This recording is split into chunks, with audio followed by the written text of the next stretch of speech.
Hi everyone and welcome to Book Boop. My name is Rachel and welcome to another recent reads video where I'm going to talk about some books that I read recently. I've got 6 different books to talk about today and I'm just going to tell you what I thought about them, my rating, and all that fun stuff. So let's go ahead and jump in.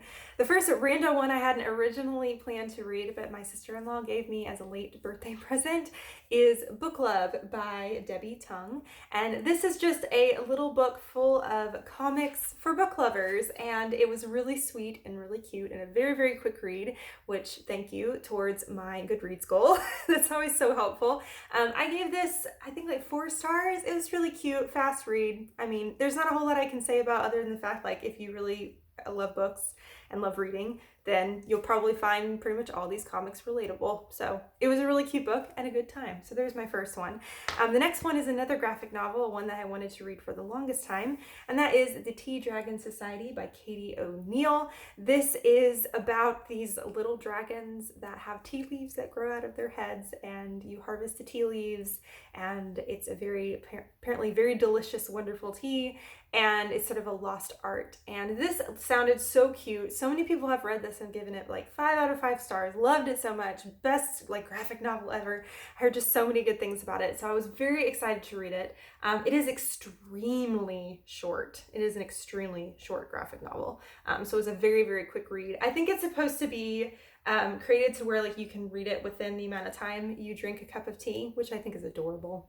But I ended up giving this, I think, 4 out of 5 stars. I didn't end up loving it as much as I thought I would. So I was a little disappointed by it in a way. And I think part of it is because it was so short. It was really hard for me to end up getting really attached to the characters or really have much of a story at all, to be perfectly honest. I love the artwork. It's so pretty. The coloring is gorgeous.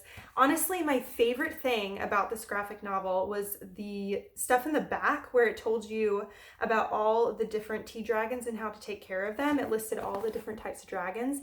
That was my favorite part, and I thought that was the cutest thing because it was fun to read and see like the different mannerisms I had and be like, what kind of tea dragon would be good for me? So that that was kind of fun to read. But yeah, it wasn't as amazing as I was hoping it would. I think I will continue to read the series. I think there's like 2 or 3 other ones out. I wouldn't mind reading those just because they were a fun, quick read and it's really pretty artwork. But I just didn't end up loving it as much as I thought it would, which is kind of disappointing. But it was still fun, so I do recommend it. Next, I read a book I've had on my TBR cart for the longest time, and that is The Turn of the Key by Ruth Ware. This is my first Ruth Ware book. Ruth Ware writes mysteries and thrillers, and this one sounded like a lot of fun. It's supposed to be a retelling of The Turn of the Screw, which personally I have never read, so I didn't have any context for what The Turn of the Screw is about. So, which it might have been more fun if I kind of knew that, but this one was really fun. I really enjoyed it a lot. So we're following this character who ends up being a nanny for I think 3 kids at this smart home. So this home is overly decked out in electronics and there are cameras all over the house. Everything is hooked up to Wi-Fi and everything is hooked up to like this main system that I'm blanking out the name of. I think it was called like Happy Home or something like that. I don't know. And we know at the very beginning of the story, and this is in the description too, that one of the kids ends up dead and the nanny is the one that's blamed for it, and she is currently in jail and trying to convince people and trying to get a lawyer to say, I didn't do this, like I did not kill this kid. And this is her recounting everything that happened in this house, and it was a lot of fun. It was very spooky, which I really loved. I love me some spookiness. I loved how creepy this house was and how this house just felt like this presence in itself, just sort of like over her shoulder all the time. It was just really, really uncomfortable, but in a good way, like a fun way to read. So I really enjoyed this one a lot. I think I gave it 4 out of 5 stars. I really enjoyed it. I personally really liked the ending as well. There were some twists and turns in there, as you would think for a thriller and a mystery, and a lot of the twists and turns were fun, and it was a really good time, and I enjoyed it. It makes me want to read some more Ruth Ware, but I highly recommend this one. It was a good time, and I think it's a good winter read as well for some reason. I don't know. I like reading thrillers and mysteries in the winter, so I feel like that would be a good one if you're wanting a nice mystery to read during the winter months. All right, I've got 3 more books to talk about. They are all on my Kindle, so I don't have them physically, but I will pull up the pictures for you. The next one I'm going to talk about is The Near Witch by V.E. Schwab. I apologize, that is a very bright white cover, but that's what that looks like. This was, I believe, the first book that V.E. Schwab published. It's been republished since then because a lot of people have gotten, like myself, gotten more interested in her works, and this first book of hers ended up getting republished, and I was really interested to read it. I felt like it'd be perfect to read in the fall and spooky season, and I agree, it definitely is. In this story, we are following a girl who lives in a village, and children start to go missing. And at the same time children start to go missing, there's a mysterious boy that shows up in this village, which it's very rare for anyone new to come to the village. So a lot of people, the villagers are looking for someone to blame, and they're blaming this boy, and the boy's saying, I didn't do it.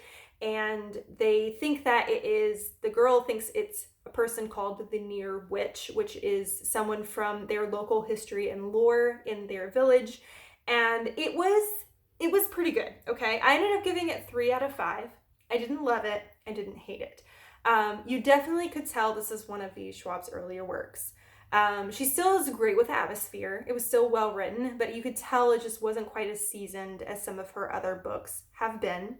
It did have some angstiness to it, definitely felt YA.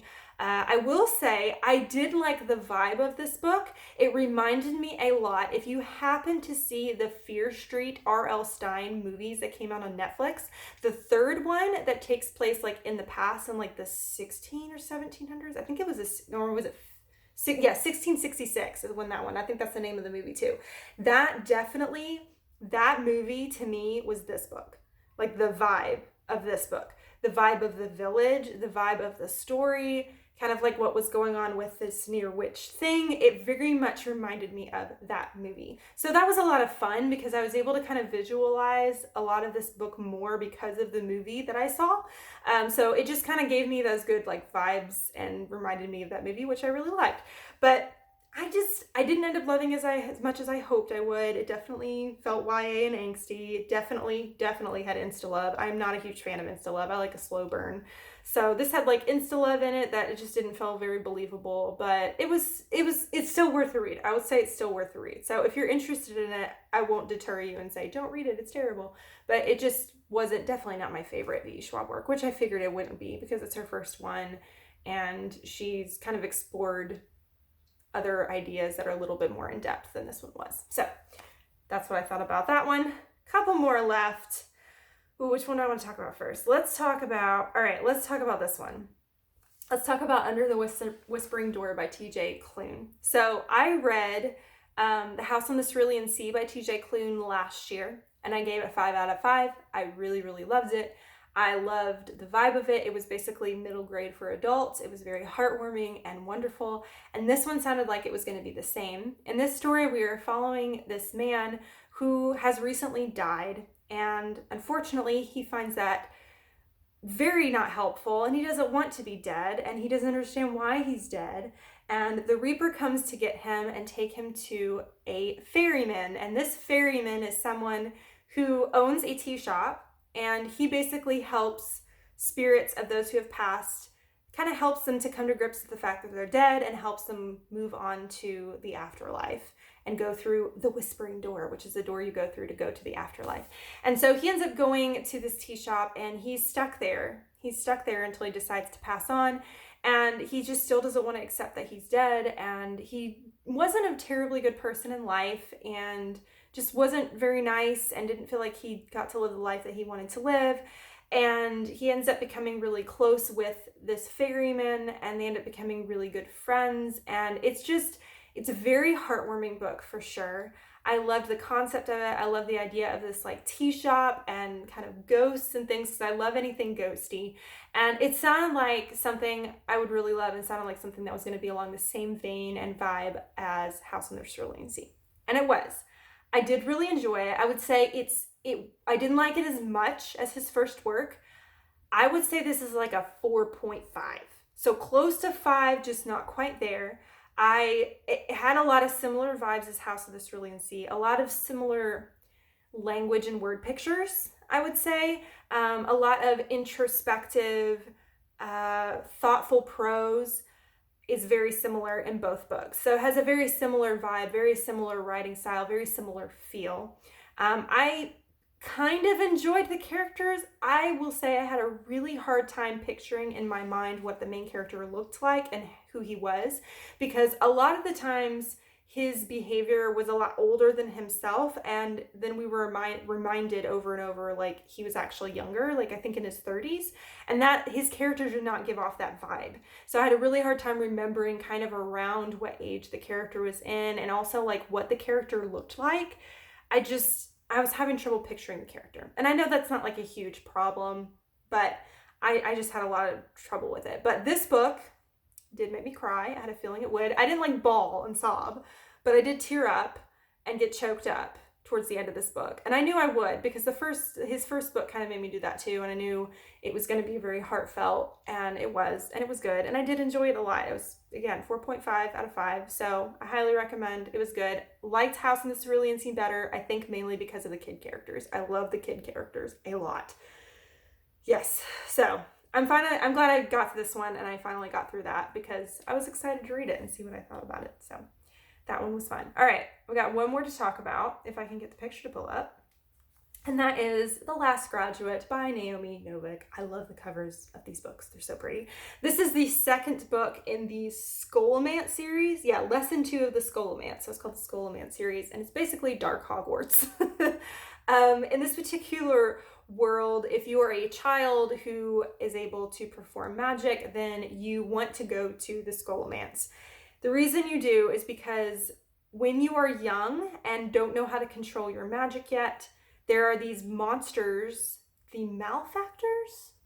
Oh no, that's not right. I can't remember all of a sudden. I'm sorry. There are these monsters that want to eat the children that have magical abilities. And so to go to the Scholomance, you are much more likely to make it to adulthood if you go to this school. However, there still are monsters in the school that find their way in, and there's a good chunk of students that die while they're in the school. And so, like I said, it's like Dark Hogwarts. The kids pretty much teach themselves. They are given lessons they have to do on their own. And so there aren't any teachers in the school. Once you go in the school, you're there for a full 4 years. You don't leave, or you die trying.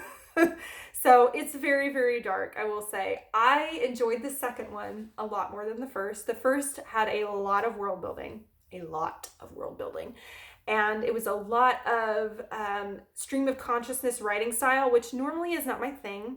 I got used to it after a while, and towards the end of it, the story really started to grab me, and it was less world building. So this one was more fun because there wasn't as much world building involved. We'd already learned so much from the first book, so there wasn't as much to had to build on top of for knowledge to understand what was going on, which I was thankful for. So there was more focus on the characters, more focus on a story in this one, which I really, really enjoyed a lot. I can't really say a whole lot about this particular one because I don't want to spoil anything, especially from the first book or this one.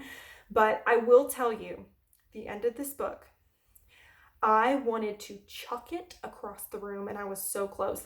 I borrowed it from the library, so I'm glad I didn't because it was not my book to throw. But I wanted to throw that book. I was so angry. It was the kind of ending where it's like the last 2 sentences, you're like, you just stare at it and like, what just happened? And I remember I closed the book. I was so mad. And then I reopened it and reread like the last 2 paragraphs, like, surely that's not how it ended, right? And I reread it again, and I was like, got angry all over again. So the ending of this book made me very mad. Thankfully, there's another one coming out because I didn't know if this was the last book or not. So I immediately looked up on my phone. I was like, is there another one coming out, or is this how this series ends? Because if this is how it ends, I'm not okay with it. And even though I found out there is going to be another one, I'm still so angry. But in a good way. Like, I enjoyed the ending. Don't get me wrong. I enjoyed the ending. I enjoyed what happened in this book. I was just mad. And I still want to throw it across the room when I think about it. And I haven't had that kind of like visceral reaction to a book in a long time. So it's like a good feeling being like that, just angry and frustrated, but in a good way. Anyways, so I ended up giving this one 4 out of 5. I really liked it. I did. I liked it a lot more than the first one, and I felt like it was definitely worth a read, and I really enjoyed it. I liked the world, I liked the characters. I like what happened in this book.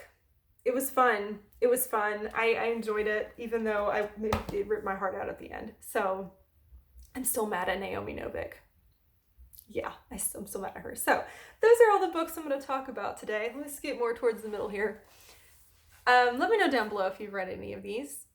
Let me know if there is a book you've read recently where you had a visceral reaction to it like that, where you were so shocked, you just stared into space and didn't know what to do, or you were angry or really frustrated. Like, tell me down below what book you read last that gave you that kind of reaction. I'm curious to know, because you know a book's written well when it makes you just like, you know what I mean? So tell me down below. I'd be interested to know that. On this side of the video over here is my logo. If you click on that, you can subscribe to my channel. Follow me on Book Journey. I would love to have you here along for the ride. On this side of the video over here is a suggestion for another video if you want to watch another one right now. But thank you so much for watching. You rock, and don't forget to keep reading. Bye.